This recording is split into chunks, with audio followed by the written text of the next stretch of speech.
Welcome to the show. We continue our discussion about the unprecedented indictment and arrest of a former president. China's yuan replaces the dollar as the most traded currency in Russia. What does this mean for America? And a TikToker says everything, I mean everything, is racist. All of that and more. Paul Kamenar is lead counsel for the National Legal and Policy Center. He joins us now. Paul, where do you want to start? Oh, geez, I don't know. Yeah, it is a sad day, Larry. It's a sad day for American jurisprudence and justice for Alvin Bragg to single out Donald Trump. He campaigned on getting Trump, and the evidence is very thin. The indictment is 34 counts, but it's basically one count repeated 34 times that simply says there was a false business entry that covered up another crime. No crime is mentioned. There's this other rambling statement of facts, so to speak, that says, well, there was these hush money payments to Stormy Daniels and so forth, which, by the way, is totally legal. That is not a crime. Hush money payments are basically non-disclosure agreements done every day. So what is he saying is, well, there's this false business record because you said that non-disclosure agreement payment was to reimburse Michael Cohen, the attorney, for, quote, legal expenses. And that's false. And, oh, my God, we got to prosecute you on that. But that's a nothing burger misdemeanor. 2-year statute of limitations, which is come and gone. So he says, well, how am I going to get Trump? Because I promised to get Trump. Aha. We'll say that the crime that he was doing this for was to affect his election in 2016. And let's see. Oh, then that becomes a campaign contribution to your campaign.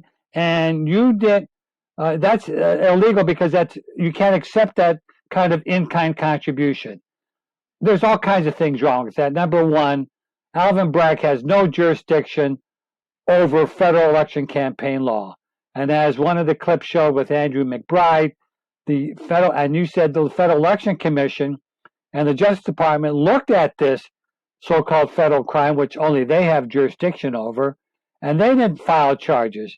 And rightly so with respect to the Department of Justice, because they tried this once before, Larry, against Democratic Senator John Edwards when he ran against Obama in 2008. And John Edwards got $900,000 in a hush money payment from a major mega donor to pay off John Edwards' mistress and for his love child. And they said, oh, that's a campaign contribution. That's unlawful. They filed criminal charges against John Edwards. What happened? The jury came back, acquitted John Edwards on one of the counts, and were hung on the other counts. The Justice Department dropped it, saying, look, we're not going to retry you. This was a screwball theory of criminal law, and so that's why they didn't go forward. But Alvin Bragg, he says, well, I'm going to resurrect this theory. And it reminds me, Larry, of Joseph Stalin's motto of his former Soviet secret police, whose motto was, show me the man, and I'll show you the crime. Well, that's what they're doing here. They're going after Trump. They're scratching their heads saying, how are we going to come up with a crime? Aha, here's this 2-bit false reports, etc., on his business reports. It really is pathetic, and it is a sad day for American justice and the unequal application of justice and weaponizing the enforcement and powers to go after political enemies.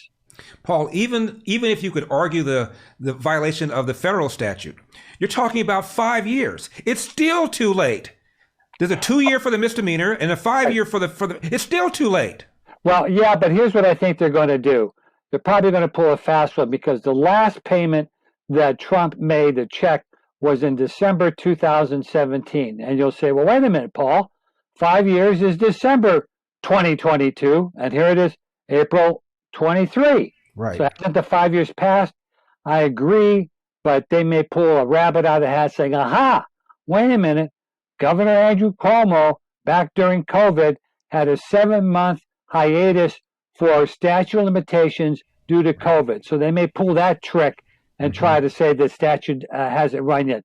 But even if the statute hasn't run, it should be dismissed on legal grounds. It should be dismissed on selective prosecution grounds, and there should be a change of venue. They should maybe recuse this judge because this judge's daughter worked for Kamala Harris and now works for Biden. So there's an appearance of bias. Donald Trump last night in Mar-a-Lago said, wait a minute, this was the judge that ruled against my company on the tax case against Weisselberg, and therefore he had it in for me from the get-go. So there's all kind of things that this case should never have been brought at all. It really is a sad day to do. And they're saying, well, wait a minute, Alvin Bragg, you're saying this is serious crimes. We can't let this go by. Wait, you're letting criminals in New York go by that push people off subway platforms, right, that mug people in the streets. They get a free pass all the time. You downgrade felonies to misdemeanors, and here you're taking a misdemeanors and ratcheting it up to this fake felony. So this Alvin Bragg is really a pathetic character. Paul, how confident are you that this will be dismissed? Well, I think there's very good grounds. I'm just afraid that the judge may not dismiss it and say, well, let's let the jury decide. Now, some of those rulings may be appealable to the higher court of appeals in New York, and they may get some remedies there. But Larry, this is going to go well into 2024. Right. It's already interfering with the presidential campaign. And now there's talk that maybe the judge may want to put a gag order on Donald Trump because he's saying nasty things about the prosecutor and the judge. And they tried that with Roger Stone when he was prosecuted, and Roger Stone was given a gag order that shut down all of his social media. Roger Stone could not even post on Facebook what he had for dinner at a restaurant that night, even though it had nothing to do with the prosecution against him. So that's how far these judges can go.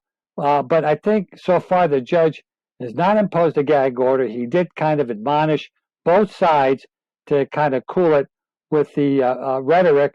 As you know, Michael Cohen, who's the witness for the prosecution, has been doing a lot of media too. So we'll see what happens. But in August, the attorneys will be filing these various motions to dismiss the case. Mm-hmm. The judge will have a hearing on December 4th. That's the next time we'll see Donald Trump in court. And then, there'll be a ruling a month or two after that.